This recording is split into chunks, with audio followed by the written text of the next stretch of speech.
Hello hi ನಮಸ್ಕಾರ. ನಾನು ಇವತ್ತಿನ ದಿನ ನಮ್ಮ ಮನೇಲಿ ಮಾವಿನಕಾಯಿ ಉಪ್ಪಿನಕಾಯಿ ಮಾಡಿದ್ವಿ.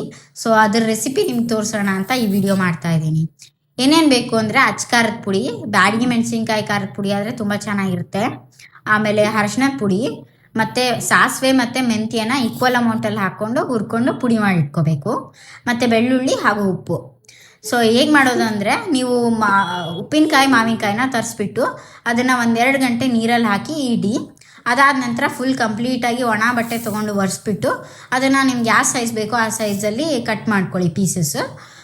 ಆ ಮಾವಿನಕಾಯಿ ಪೀಸಸ್ನ ನೀವು ಒಂದು ಗ್ಲಾಸ್ ಬಾಟಲಲ್ಲಿ ಹಾಕ್ಕೊತಾ ಹೋಗಿ, ಅಥವಾ ಪಿಂಗಾಣಿ ಜಾಡಿ ತೊಗೋಬೋದು ನೀವು.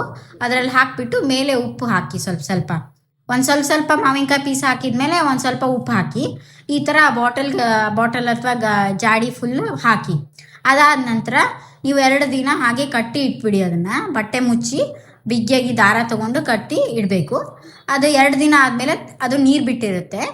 ಆ ನೀರನ್ನ ನೀವು ಸಪ್ರೇಟ್ ಮಾಡಿಬಿಟ್ಟು ಮಾವಿನಕಾಯಿನ ಒಂದು ದೊಡ್ಡ ಪ್ಲೇಟಲ್ಲಿ ಹಾಕ್ಕೊಳ್ಳಿ. ಅದಾದ ನಂತರ ನೀವು ಬೆಳ್ಳುಳ್ಳಿ ಪೇಸ್ಟ್ ಮಾಡ್ಕೊಂಡ್ಬಿಟ್ಟು, ಅಥವಾ ಕುಟ್ಟಿ ಪೇಸ್ಟ್ ಮಾಡ್ತೀರಾ ಅಥವಾ ಮಿಕ್ಸಿ ಎಲ್ಲ ಕೂಡ ಮಾಡ್ಬೋದು. ಮಾಡಿ ನಿಮ್ಗೆ ಎಷ್ಟು ಬೇಕೋ ಅಷ್ಟು ಖಾರದ ಪುಡಿ, ಅರಿಶಿಣದ ಪುಡಿ ಮತ್ತು ಉಪ್ಪಿನಕಾಯಿ ಪುಡಿ ಸ್ವಲ್ಪ ಹಾಕ್ಕೋಬೇಕು. ಈಗ ಸಪೋಸ್ 4 ಮಾವಿನಕಾಯಿ ಹಾಕಿದರೆ 1-2 ಸ್ಪೂನ್ ಉಪ್ಪಿನಕಾಯಿ ಪುಡಿ ಹಾಕ್ಕೊಂಡ್ರೆ ಅದು ಸಾಕಾಗುತ್ತೆ, ಇಲ್ಲಾಂದರೆ ಕಹಿ ಆಗುತ್ತೆ. ಮತ್ತು ಖಾರದ ಪುಡಿ ನಿಮ್ಗೆ ಎಷ್ಟು ಬೇಕೋ ಅಷ್ಟು ಹಾಕ್ಕೊಳ್ಳಿ. ಅದಾದ ನಂತರ ಅದು ಶೇಖರಣೆ ಮಾಡಿದ ನೀರನ್ನ ಮಳಿಸ್ಬಿಟ್ಟು ಅದನ್ನು ತುಂಬ ಮಳ್ಳೋ ಥರ ಕಾಯಿಸ್ಬಿಟ್ಟು, ನಂತರ ಅದು ಫುಲ್ ತಣ್ಣಗಾದ್ಮೇಲೆ ಈ ಥರ ಮಾವಿನಕಾಯಿ ಎಲ್ಲ ಕಲಸಿದ್ದು ನಿಮ್ಮ ಜಾಡಿಗೆ ಹಾಕಿದ ಮೇಲೆ ಆ ನೀರನ್ನ ಹಾಕಿ. ಇದೇ ರಸದ ಥರ ವರ್ಕ್ ಆಗುತ್ತೆ. ಸೊ ಇದರಲ್ಲಿ ಎಣ್ಣೆ ಹಾಕೋ ಅಗತ್ಯ ಇಲ್ಲ, ಮತ್ತು ನಿಮಗೇನು ಪ್ರಿಸರ್ವೇಟಿವ್ಸ್ ಬೇಕಾಗಿಲ್ಲ. ಸೊ ಈ ನೀರು, ಉಪ್ಪು, ಬೆಳ್ಳುಳ್ಳಿನೇ ಪ್ರಿಸರ್ವೇಟಿವ್ಸ್ ಥರ ಆ್ಯಕ್ಟ್ ಆಗುತ್ತೆ. ಸೊ ತುಂಬ ಚೆನ್ನಾಗಿರುತ್ತೆ ನಮ್ಮ ಅಜ್ಜಿ ರೆಸಿಪಿ. ಇದು 1 ವರ್ಷದ ಮೇಲೆ ಕೂಡ ಇಡ್ಬೋದು. ಸೊ ಚೆನ್ನಾಗಿ ಬರುತ್ತೆ, ಬೂಜು ಬರಲ್ಲ, ಏನೂ ಆಗಲ್ಲ, ಕೆಟ್ಟೋಗಲ್ಲ, ವಾಸನೆ ಕೂಡ ಬರಲ್ಲ.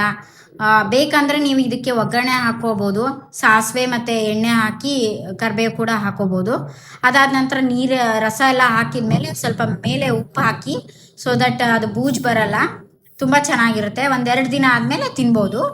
Thanks for watching.